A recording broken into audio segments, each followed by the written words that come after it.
Balik lagi di Catatan Hati, platform berbagi rasa yang kadang bikin kita mewek, kadang bikin kita ketawa.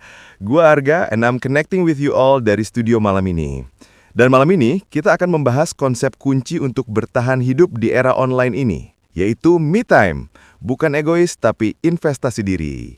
Malam ini kita terhubung secara virtual dengan seorang wanita yang selalu mengingatkan kita akan pentingnya merawat diri. Dina! Dina, suara lo kedengeran jernih banget. Thank you so much sudah meluangkan waktu dari sana.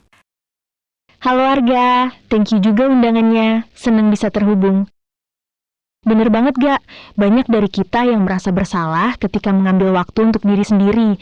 Padahal itu seperti oksigen yang kita butuhkan. Apalagi di zaman Zoom call tanpa henti ini. Setuju Dina, kenapa sih me time ini sering disalahartikan sebagai tindakan egois? Karena kita dibesarkan dengan narasi bahwa produktif itu harus selalu sibuk. Kalau kita berhenti sejenak, seolah-olah kita malas. Padahal, me time itu justru mempertajam kualitas effort kita. Dina, kalau kita bicara me time di era digital ini, apakah cuma scrolling TikTok sambil rebahan, termasuk me time yang sehat? Hehe, nah ini jebakan maut. Scrolling itu bukan me time yang sehat, itu distraksi. Me time yang sehat harus punya tujuan, meskipun hanya relaksasi. Kita bagi 3.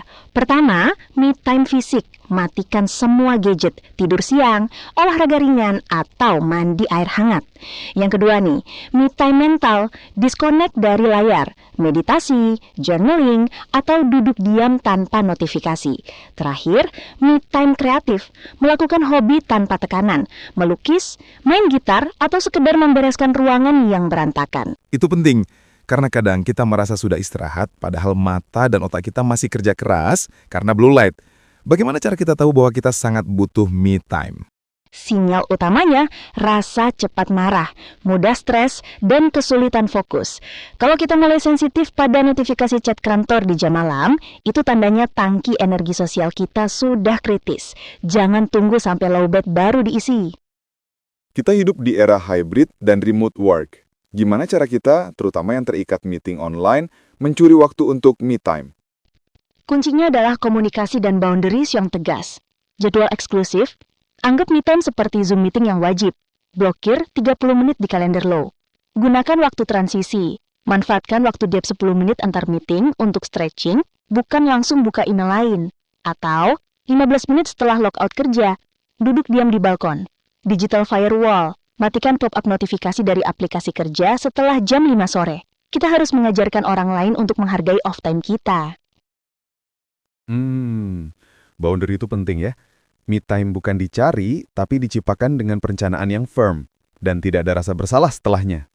Tepat sekali. Ingatlah, dengan berinvestasi pada diri sendiri, kita sebenarnya sedang memberikan versi diri kita yang terbaik, bukan versi yang lelah dan gampang nge-freeze kepada orang-orang yang kita cintai.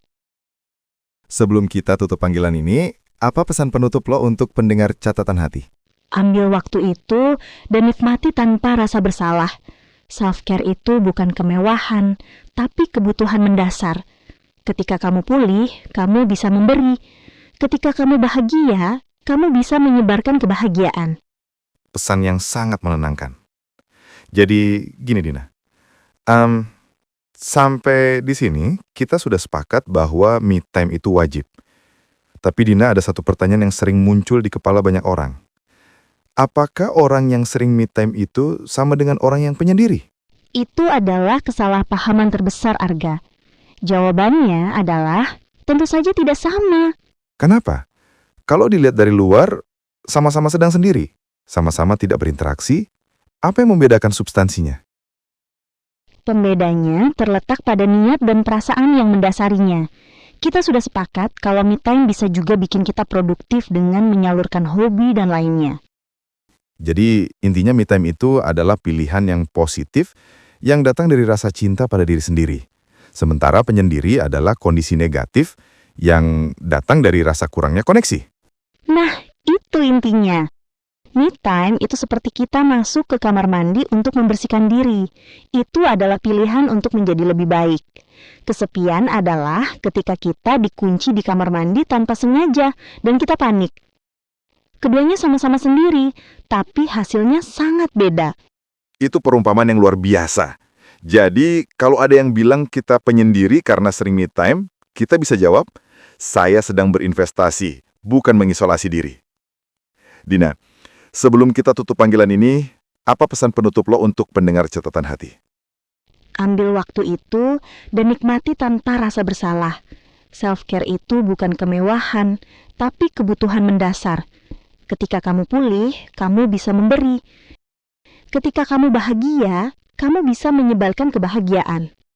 Terima kasih banyak, Dina, sudah menyempatkan diri join dan berbagi perspektif yang penting ini. Sama-sama, Arga. Baik, teman-teman catatan hati. Mari kita mulai prioritaskan me time kita, karena di saat kita menjaga diri sendiri, saat itulah kita bisa menjaga dunia kita. Investasi terbaik adalah investasi pada diri sendiri. Gue Arga, logging out for today. Sampai jumpa di episode selanjutnya.